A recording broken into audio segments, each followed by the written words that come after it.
পালাবদলের বাংলায় ডাবল ইঞ্জিনের রেল তরতরি এগোচ্ছে ৬৩টি রেল প্রকল্পের কাজ।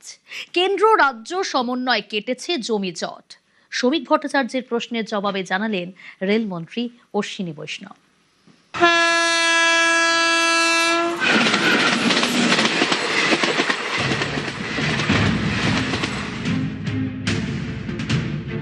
তৃণমূল আমলে জমি জট, বাংলায় থমকে ছিল একের পর এক রেল প্রকল্পের কাজ।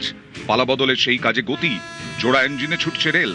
রাজ্যসভার সাংসদ এবং বিজেপি রাজ্য সভাপতি শ্রমিক ভট্টাচার্যের করা প্রশ্নের জবাবে রেলমন্ত্রী অশ্বিনী বৈষ্ণব জানিয়েছেন, 2009 থেকে 2014 পর্যন্ত বাংলার জন্য রেল বাজেটে বরাদ্দ ছিল বছরে 4,380 কোটি টাকা।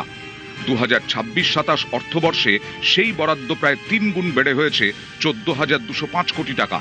এছাড়াও নতুন রেল লাইন, ডাবলিং এবং গেজ সম্প্রসারণ সহ 63টি নতুন রেল প্রকল্পের কাজ চলছে বাংলায়। এর মধ্যে রয়েছে 1056 কিলোমিটার দীর্ঘ 14টি নতুন লাইন, বরাদ্দ 13,872 টাকা।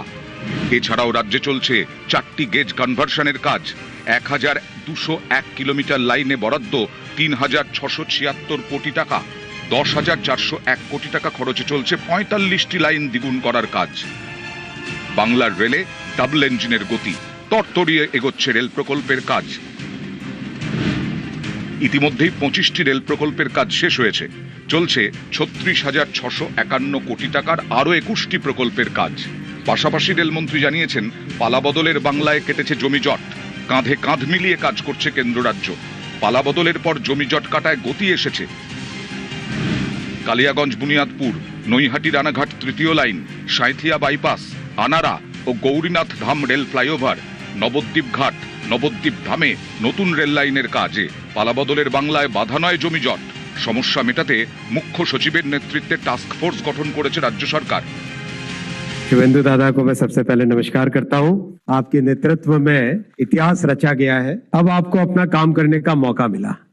इतने लंबे समय तक बंगाल में जिस तरह से एकदम रोक के रखा हुआ था, तो अब आप सब मिलके दिखा दीजिए कि डेवलपमेंट का काम कैसे होता है।